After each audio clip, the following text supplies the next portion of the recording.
I love doing impressions of dead animals. Especially the fried ones.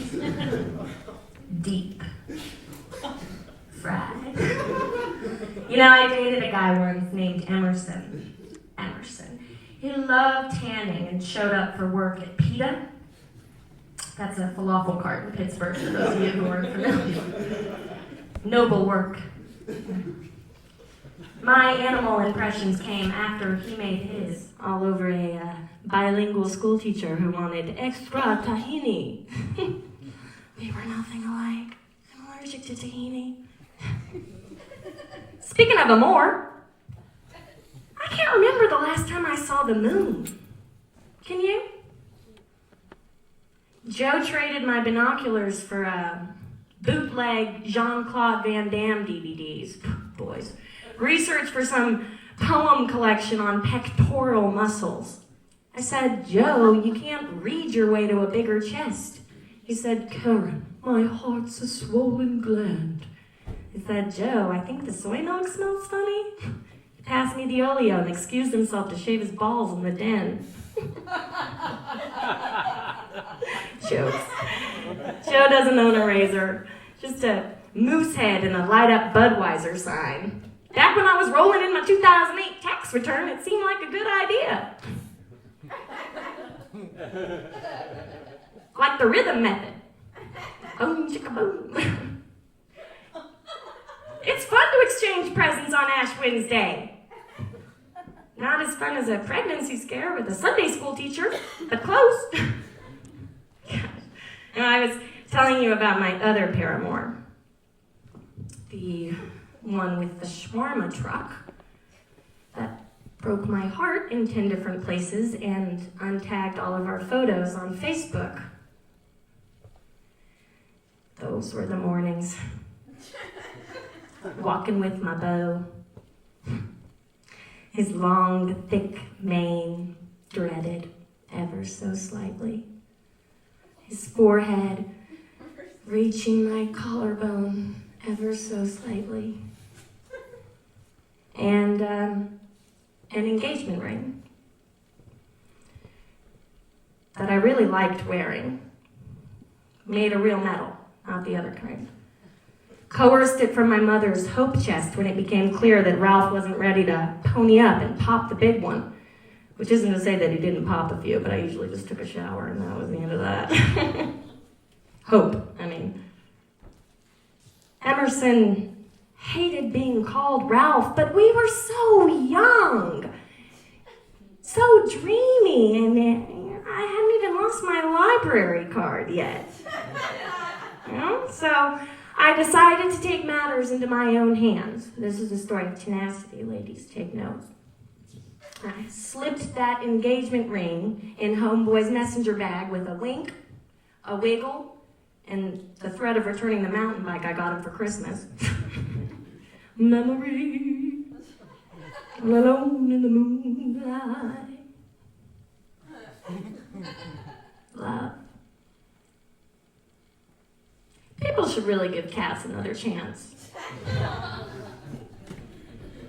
But back to the matter at hand. Not even my mom could make a vaguely honest woman out of me with her donated engagement ring and words of wisdom. Hook 'em now! Better to marry a bum than to have a stomach virus or ovarian cancer alone. It was a great toast. With family on my side, I finally felt like things were falling into place until Emerson lost that family heirloom, cycling across town for a bag of potting soil. Backyard commitment ceremony just won't be the same without it, Care Bear. Wasn't the same without the ring either. We were high off nature for a week. Spent our honeymoon at a Star Wars convention, and then it was, sayonara, Care Bear. Keep the Hans not so low anymore. Carvel ice cream cake, and the check's not in the mail. Find someone else to spell check your resignation letters and program the TiVo for Pride and Prejudice. Still haven't figured out how to work that TiVo. Romance. As elusive as a steady paycheck. My roommate Joe, he says I need more romance in my life. He says, Karen, you need more romance in your life. You need to climb back on that saddle and show that horse what you mean with your thighs. I said, Joe, you need to stop writing shitty poems and start paying for my gym membership. Stop staring at my thighs. Wash your socks. Try scuba diving. Be a pal. Or just put a shirt on. And then stop making me watch Kurosawa films. We're in America.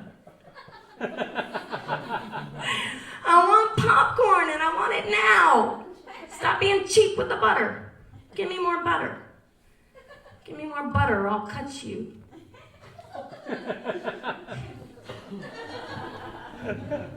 I gotta stop drunk texting coworkers. Gotta stop losing my place in that copy of Tao Te Ching.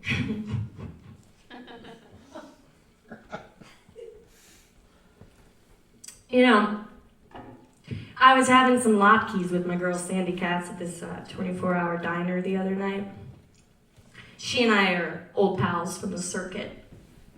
It means we both took a spin class and left early. Sandy got a mani-pedi, and I just heckled bums outside of the salon. She's an insomniac, I love to eat, it works. We'd been there for a little while, and after we played quite a few games of Hangman and a high-stakes game of Truth or Dare that led me to moon a group of high schoolers fresh from a lacrosse game, I said, Sandy, what is the secret to a happy life? And this is what I want to leave you with tonight. She said, you have to understand what I am, Karen. A tiger is a tiger, not a lamb, Karen. You'll never turn the vinegar to jam, Karen. So I do what I do. When I'm through, then I'm through. And I'm through. And then, gazing at me over her Long Island iced tea, she concluded, always pay your rent by the 8th. Never use Neosporin past its expiration date. And be sure to get a doggy bag for the leftovers. Learn it, live it, love it. I'm Karen Davis, and you're someone else. Thanks so much. Thanks, Joe Renano and my girl Jenny Fresh, and thank you all. Have a good night.